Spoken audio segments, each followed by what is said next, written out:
আসসালামু আলাইকুম। আজকে আমি আপনার সামনে একটি গুরুত্বপূর্ণ একটি স্টেপ হাজির হয়েছি। সেই স্টেপটা হচ্ছে যে আমরা কিভাবে একটি ফেসবুক পেজ ক্রিয়েট করব। তো আমরা আজকে আপনাদেরকে এই ভিডিওর মাধ্যমে দেখিয়ে দেবো যে কিভাবে একটি ফেসবুক পেজ প্রফেশনাল ভাবে ক্রিয়েট করবেন। তো প্রথমে আমরা চলে যাব যে ফেসবুক পেজ ক্রিয়েট করতে হলে প্রথমে আমরা চলে যাব ওখান থেকে আমাদের ফেসবুক অফিসিয়াল অ্যাপসে।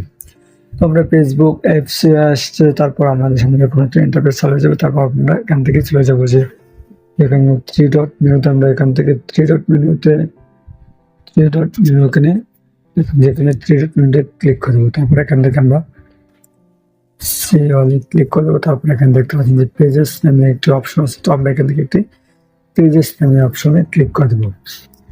তো বন্ধুরা, ভিডিওটি শুরু করার আগে আমি আরো একটি কথা বলে দিচ্ছি, আপনারা যখন আমার চ্যানেল সাবস্ক্রাইব করে না থাকেন তাহলে অবশ্যই চ্যানেলটি সাবস্ক্রাইব করে পাশে বেলটি বাজিয়ে দেবেন, যাতে পরবর্তী ভিডিও সবাইকে পাওয়া যায়। তো আমরা এখান থেকে তারপর চলে যাবো যে ক্রিয়েট নামে একটা অপশন আছে। তো আমরা এখান থেকে ক্রিয়েট নামে অপশনে ক্লিক করি।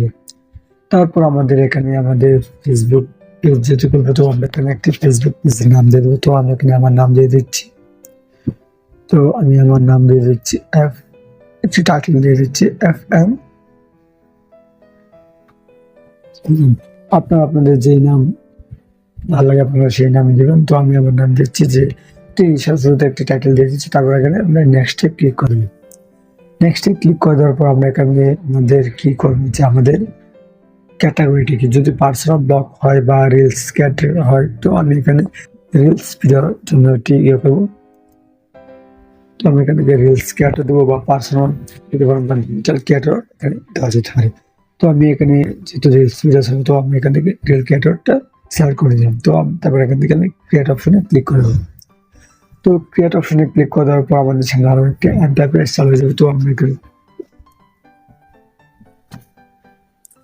এখানে দেখতে পাচ্ছেন যে ক্রিয়েট অপশনে চলে যাওয়ার পর আমাদের সামনে এরকম একটা ইন্টারফেস চলে যাবে। তো আমরা কি বিজনেস অ্যাকাউন্ট করবো না আমরা ক্রিয়েট করবো? তো আমরা যেহেতু ভিডিও করবো, তো আমরা এখানে ক্রিয়েট অ্যাকাউন্ট। তো আমরা যদি ব্যবসার জন্য করতাম বা তাহলে আমরা একটা বিজনেস দিতাম। তো যেহেতু আমরা ভিডিও আপলোড করবো আর রিলস ভিডিও ছাড়বো, সেই জন্য আমরা এখান থেকে ক্রিয়েট অপশনটি সিলেক্ট করবো। তারপর এখান থেকে নেক্সটে ক্লিক করবো। নেক্সটে ক্লিক করার পর আমাদের সামনে এরকম একটা ইন্টারফেস চলে যাবে। তো আমরা এখান থেকে চাইলে দিতে পারি না, দিতে পারি সমস্যা। তো আমরা এখান থেকে আবারও নেক্সটে ক্লিক করবো। নেক্সটে ক্লিক করে দেওয়ার পর আমি তারপর এখান থেকে আমাদের ইউটিউব হয়ে গেছে। তারপর আমরা এখান থেকে আবারও নেক্সটে ক্লিক করবো। নেক্সটে ক্লিক করে দেওয়ার পর তো আমরা এখান থেকে যদি তো আমরা এখানে নেক্সটে ক্লিক করবো। তারপর আবারও এখান থেকে নেক্সটে ক্লিক করবো। নেক্সটে ক্লিক করে দেওয়ার পর তারপর আমাদের সামনে আমাদের পেজটি ওপেন হয়ে যাবে। দেখতে পাচ্ছেন যে আমাদের পেজটি এখানে ওপেন হয়ে গেছে। ডানে ক্লিক করে দেবো। তারপর এখান থেকে আবারও আমরা এখান থেকে নেক্সটে ক্লিক করে দেবো। আবারও নেক্সটে ক্লিক করে দেবো। এখান থেকে আবারও নেক্সটে ক্লিক করে দেবো। তারপর আমরা এখান থেকে তারপর এখানে আবার আমরা ডানে ক্লিক করবো। তারপর দেখতে পাচ্ছেন যে আমাদের ফেসবুক পেজটি এখানে ক্রিয়েট করা হয়ে গেছে। দেখতে পাচ্ছেন যে এফরান মেজর নামে একটি ফেসবুক রিলস ক্রিয়েটর নামে একটি ফেসবুক পেজ ক্রিয়েট হয়ে গেছে। তো আমাদের ভিডিওটি আজকে ভিডিওটি যদি ভালো লেগে থাকে তাহলে অবশ্যই চ্যানেল সাবস্ক্রাইব করে পাশে থাকা বেল আইকনটি বাজিয়ে দেবেন, যাতে পরবর্তী ভিডিও সবার আগে পাওয়া যায়। তো আজকে এই পর্যন্ত বলতে পারছি, হাফেজ।